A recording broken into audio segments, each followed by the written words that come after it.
नमस्कार मित्रांनो, मी doctor Pandharinath Waghmare study on या यूट्यूब अकॅडमीवरती आपलं हार्दिक स्वागत करतो. आज आपण भाग 2 बालमानसशास्त्र याचा आणखीन एक व्हिडिओ पाहणार आहोत. अपेक्षित 50 प्रश्न उत्तरे. आपण हा व्हिडिओ नक्की पाहायचा आहे, शेवटपर्यंत पाहायचा आहे आणि स्टडी ऑन अकॅडमीचं जे यूट्यूब चॅनल आहे स्टडी ऑन 4529 याला सबस्क्राईब करायचं आहे, कारण की आपली साथ असेल तरच आम्ही पुढे ग्रोथ करू शकू किंवा आणखीन आपल्याला दर्जेदार असे व्हिडिओज उपलब्ध करून देऊ शकू. पहिला जो पार्ट काढला आपण बालमानसशास्त्राचा, यावरती जे 50 प्रश्न आधारित होते त्याला आपण लोकांनी खूप चांगला प्रतिसाद दिला आणि त्या प्रतिसादाचंच एक रूपांतरण म्हणून हा दुसरा भाग आपल्यासमोर घेऊन येत आहोत. अपेक्षा आहे आपण असाच याला प्रतिसाद द्या. चला तर मग वेळ न घालवता आपण आजच्या पहिल्या प्रश्नाला सुरुवात करूया. साधक अभिसंधान उपपत्तीचा जनक रिकामी जागा हा होय. पॅवलॉव, स्किनर, वुंट आणि फ्राईड. कोणाला म्हटलं जातं साधक अभिसंधान उपपत्तीचा जनक? साधक अभिसंधान उपपत्ती कोणाची आहे? B.F. स्किनरची आहे. म्हणून उत्तर काय येईल? पर्याय क्रमांक 2 B.F. स्किनर. चला प्रश्न नंबर दुसरा. साधक अभिसंधान ही विशिष्ट प्रकारची प्रतिक्रिया व्हावीच लागते. म्हणजे त्याच्यामध्ये काय असतं? प्रतिक्रिया ही व्हावीच लागते. कशामध्ये? साधक अभिसंधानात. या प्रयोगात कोणी मांडला होता हा साधक अभिसंधान प्रयोग? B.F. स्किनर यांनी. मग कुठली प्रतिक्रिया? मग ती गुणात्मक, दमनात्मक, शमनात्मक आणि साधनात्मक. तर कुठली? साधक किंवा जो प्रयोज्य असतो तो कुठली प्रतिक्रिया देतो? साधनात्मक प्रतिक्रिया देतो. म्हणून पर्याय क्रमांक 4 साधक अभिसंधानात साधनात्मक ही विशिष्ट प्रकारची प्रतिक्रिया व्हावीच लागते. उत्तर पर्याय क्रमांक 4 साधनात्मक.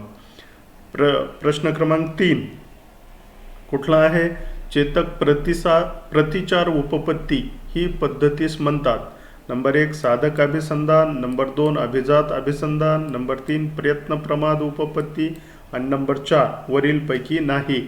चेतक प्रतिसाद उपपत्ती कोणी मांडलेली आहे? एडवर्ड ली थॉर्नडाईकनं. एडवर्ड ली थॉर्नडाईकची उपपत्ती कोणती? प्रयत्न प्रमाद उपपत्ती. म्हणून पर्याय क्रमांक 3 उत्तर प्रयत्न प्रमाद उपपत्ती. चेतक प्रतिसाद काय म्हटलं होतं त्याला आपण? यस आणि आर. यस म्हणजे रिस्पॉन्स आणि यस म्हणजे स्टिम्युलस आणि आर म्हणजे रिस्पॉन्स. यस आणि आर म्हणजे चेतक प्रतिसाद. प्रयत्न प्रमाद उपपत्तीमध्ये हे म्हटलं गेलेलं आहे. चला प्रश्न पुढे. भारतातील नागा जातीमध्ये रिकामी जागा ही प्रेरणा जास्त प्रमाणात आहे. जिज्ञासा, परावलंबित्व, आत्मसमर्पण आणि भावनिक. कुठली नागा जमातीमध्ये प्रेरणा सर्वात जास्त असते? आत्मसमर्पण ही प्रेरणा सर्वात जास्त असते. म्हणून या ठिकाणी उत्तर आहे उत्तर क्रमांक 3 आत्मसमर्पण. कोणी मांडली ही प्रेरणेची उत्पत्ती? तुमच्यासाठी प्रश्न मी सोडून देतो आहे. भारतातील नागा जमातीमध्ये रिकामी जागा ही प्रेरणा जास्त प्रमाणात आहे. आत्मसमर्पण. प्रेरणेची उत्पत्ती कोणी मांडली? प्रश्नाचं उत्तर द्या. त्याच्यानंतर प्रश्न पुढचा 5वा. सहानुभूती ही प्रवृत्ती कोणत्या प्रकारची आहे? साहस विषयक, जन्मजात, व्यक्तिगत आणि प्रतिष्ठेची. कुठली आहे? सहानुभूती ही प्रवृत्ती कोणत्या प्रकारची आहे? साहस विषयक प्रवृत्ती ही सहानुभूतीविषयक प्रतिक्रियामध्ये समाविष्ट केली जाते. म्हणून पर्याय क्रमांक 1 साहस विषयक. प्रश्न क्रमांक 6वा. शारीरिक गरज प्रेरणेतील सर्वात प्रबळ गरज कोणी मांडली? शारीरिक गरज प्रेरणेतील सर्वात प्रबळ गरज कोणी मानली?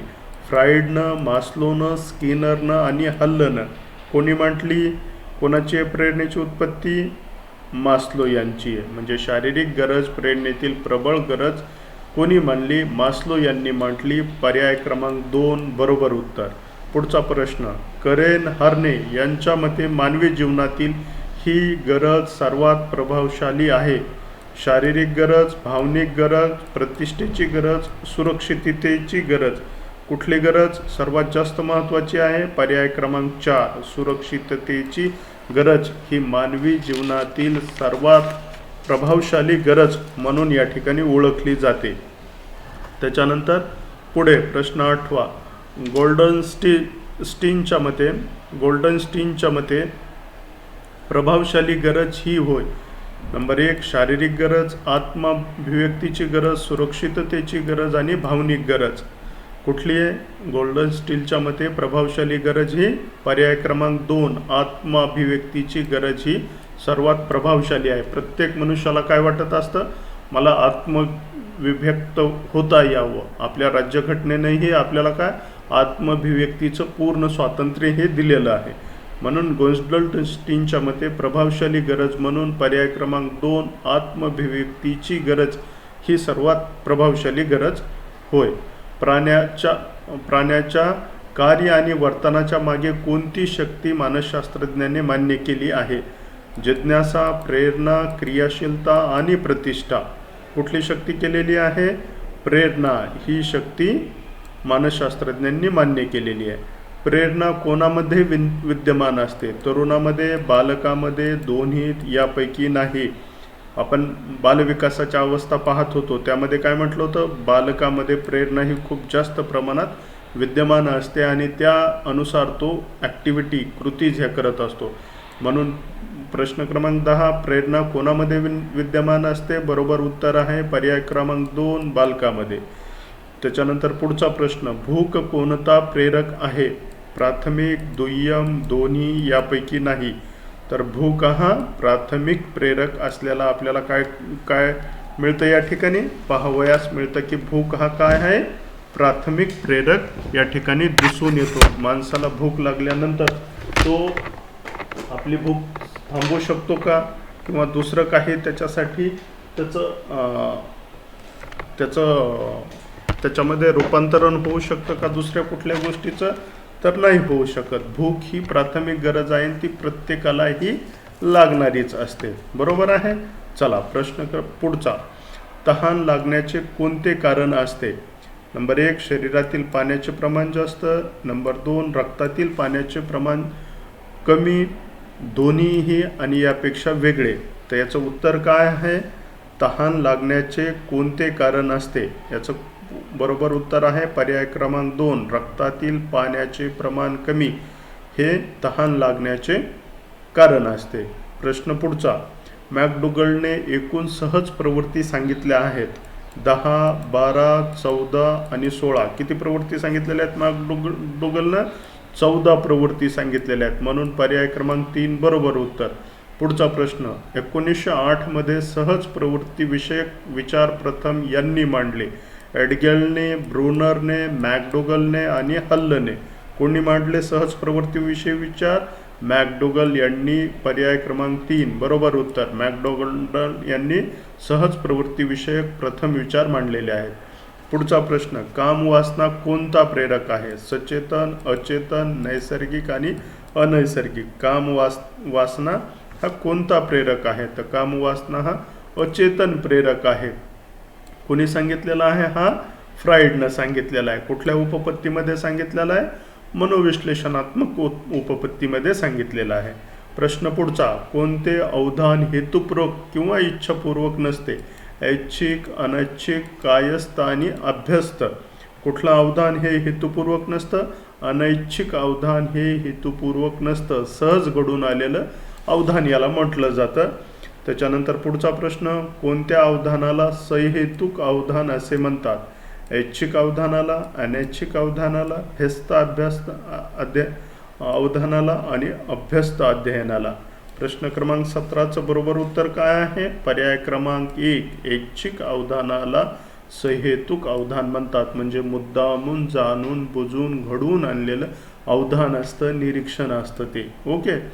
प्रश्न पुढचा, कामवासनेची प्रेरणा कोणत्या स्त्रावाशी संबंधित आहे? कोणत्या स्त्रावाशी संबंधित आहे? पेनकियाज ग्रंथ, पिनियल, थायमस आणि यापेक्षा वेगळे. तर पेनकियाज या ग्रंथीशी किंवा स्त्रावाशी कामवासना ही प्रेरणा संबंधित आहे. प्रश्न पुढचा, अवधानाचा कोणता प्रकार शिक्षणामध्ये श्रेयस्कर मानला जातो? व्यस्त अवधान, अभ्यस्त अवधान, दोन्हीही आणि एकही नाही. तर अभ्यस्त अवधान हा अवधानाचा प्रकार शिक्षणामध्ये श्रेयस्कर मानला जातो. म्हणून बरोबर उत्तर पर्याय क्रमांक 2 व्यस्त अवधान. त्याच्यानंतर पुढे, प्राथमिक वर्गात रिकामी जागा प्रकारच्या अवधानाचा अवलंब करावा. प्राथमिक वर्गात प्रकारच्या अवधानाचा अवलंब करावा. नंबर 1 ऐच्छिक, अनैच्छिक, दोन्हीही आणि एकही नाही. त्याचं बरोबर उत्तर आहे अनैच्छिक अवधानाचा प्राथमिक वर्गात अवलंब करावा, जेणेकरून विद्यार्थी सहजगत्या शिक्षणासाठी प्रवृत्त होईल आणि त्याला शिकवलं जाऊ शकेल. पुढचा प्रश्न, माध्यमिक वर्गात या रिकामी जागा प्रकारच्या अवधानाचा उपयोग करावा. ऐच्छिक व अभ्यस्त अवधान, व्यस्त अवधान, अनैच्छिक अवधान आणि अभ्यस्त अवधान. याच्यामध्ये बरोबर उत्तर आहे अनैच्छिक व अभ्यस्त अवधानाचा माध्यमिक वर्गामध्ये उपयोग केला जावा, म्हणजे विद्यार्थ्याला काही प्रमाणात अवधानाकडे आकर्षून घ्यावं आणि काही प्रमाणात ते ऐच्छिकही ठेवावं. यामधून विद्यार्थी खेळीमेळीच्या वातावरणात शिकायला तयार होत असतो. म्हणून पर्याय क्रमांक 1 बरोबर उत्तर ऐच्छिक व व्यस्त अवधान. त्याच्यानंतर प्रश्न पुढचा, जुळ्या मुलावर शारीरिक पक्वतेसंबंधी प्रयोग रिकामी जागा यांनी केले. कॅटेल, हल्ल, गिझेल आणि मिल. बरोबर उत्तर पर्याय क्रमांक 3 गिझेल यांनी जुळ्या मुलावर शारीरिक पक्वतेसंबंधीचे प्रयोग केले. गिझेल मानसशास्त्रज्ञ आहेत हे फार मोठे. त्याच्यानंतर पुढचा प्रश्न, पक्वता ही कोणती बाब आहे? अनैसर्गिक, नैसर्गिक, कृत्रिम आणि अकृत्रिम. तर पक्वता ही नैसर्गिक बाब आहे. ती वयानुरूप काय होत जाते? डेव्हलप होत जाते. प्रश्न पुढचा, जनन ग्रंथी पुरुषामध्ये कोणत्या स्त्रावाची निर्मिती करतात? जनन, शुक्राणू, जनुकीय आणि यापेक्षा वेगळे.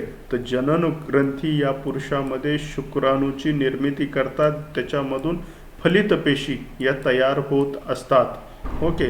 प्रश्न पुढचा, झोप हा प्रेरक आहे. व्यक्तिगत, अवबोध, शारीरिक आणि मानसिक. कुठला प्रेरक घटक आहे? हो, शारीरिक घटक आहे. झोप ही शारीरिक आहे. व्यक्तिगतमध्ये ती म्हणजे पाहायला मिळत प्रत्येक व्यक्तीसाठी तर ती असतेच.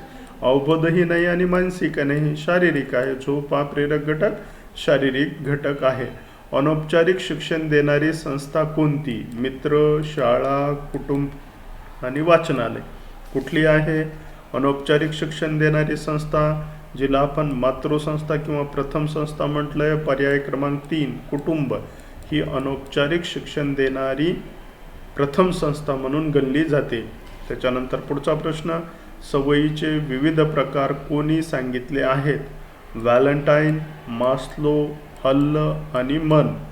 कोणी सांगितलेले आहेत? व्हॅलेंटाईन यांनी सवयीचे विविध प्रकार हे सांगितलेले आहेत. ओके. अचेतन प्रेरकाला सर्वप्रथम रिकामी जागा यांनी महत्त्व प्राप्त करून दिले. अचेतन प्रेरकाला कोणी महत्त्व प्राप्त करून दिले? स्किनरनं, पॅवलॉवनं, फ्राईडनं यापेक्षा वेगळे.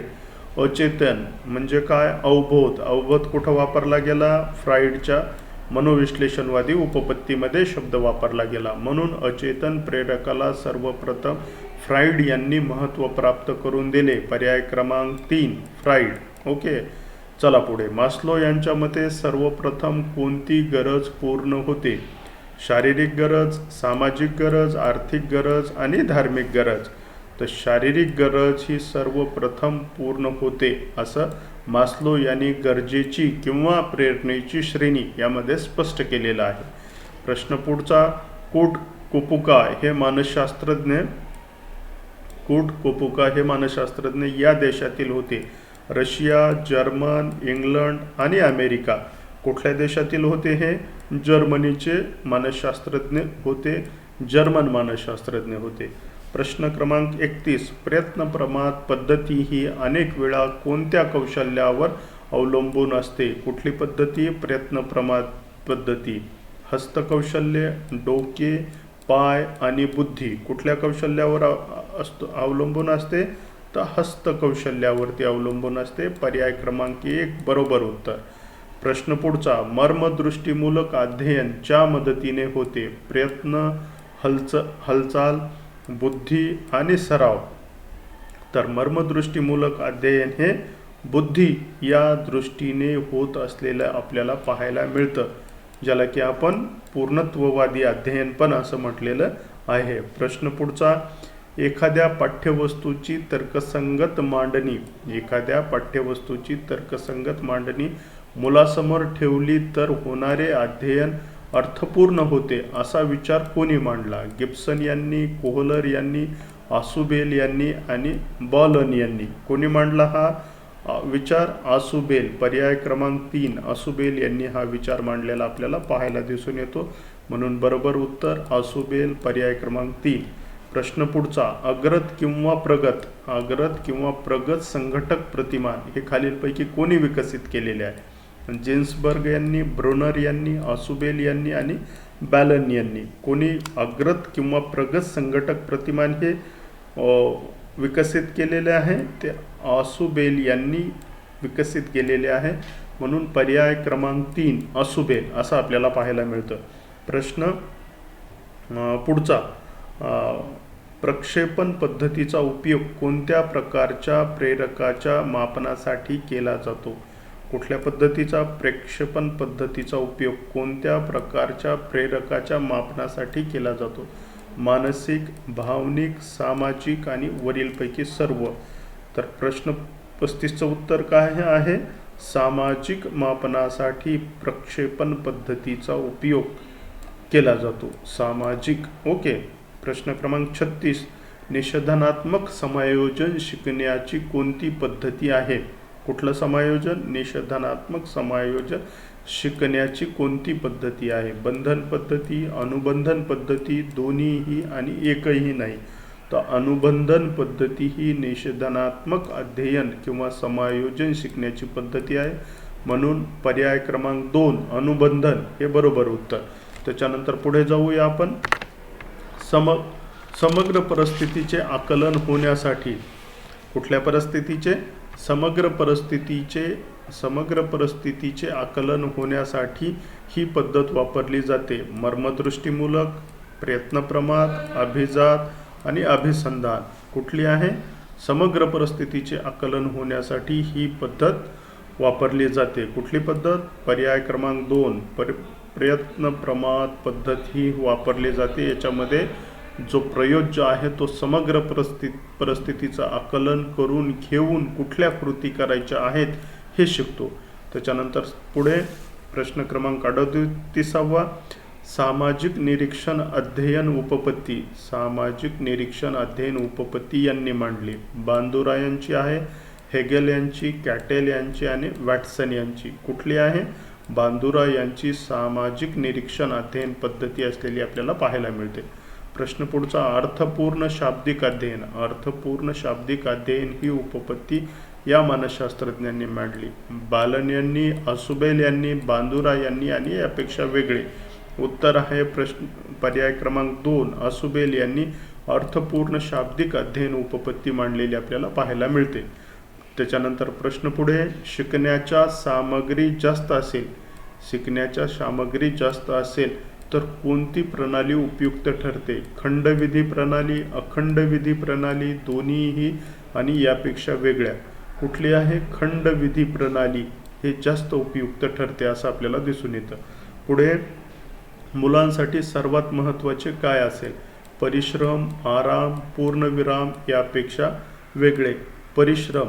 पर्याय क्रमांक 1 परिश्रम हे मुलांसाठी सर्वात जास्त महत्त्वाचे असतील, कारण की त्याच्यातून मुलगा शिकण्यासाठी तयार होईल. त्याच्यानंतर पुढे, कोणत्या संकल्पनेत एकापेक्षा जास्त गुणधर्म एकत्र आलेले असतात? सापेक्ष संकल्पनेत, निरपेक्ष संकल्पनेत, संयुक्त संकल्पनेत यापेक्षा वेगळे. तर संयुक्त संकल्पनेमध्ये एकापेक्षा जास्त गुणधर्म हे एकत्र आलेले असतात. म्हणून पर्याय क्रमांक 3 संयुक्त. ओके. नंतर, अवधानाची जननी कोणती? कल्पना, संवेदना, अभिरुची आणि अभियोग्यता. अवधानाची जननी कोणती? पर्याय क्रमांक 3 अभिरुची. पर्याय क्रमांक 3 अभिरुची ही अवधानाची जननी मानली जाते. पर्याय क्रमांक 3 अभिरुची. कोणत्या अवस्थेत मुले कमालीचे अस्थिर व भावपूर्ण जीवन जगतात? बाल्यावस्था, तारुण्यावस्था, युवावस्था आणि कुमारावस्था. तर ही अवस्था कुठली अवस्था म्हणून ओळखली जाते? पर्याय क्रमांक 4 कुमारावस्था म्हणून ओळखली जाते.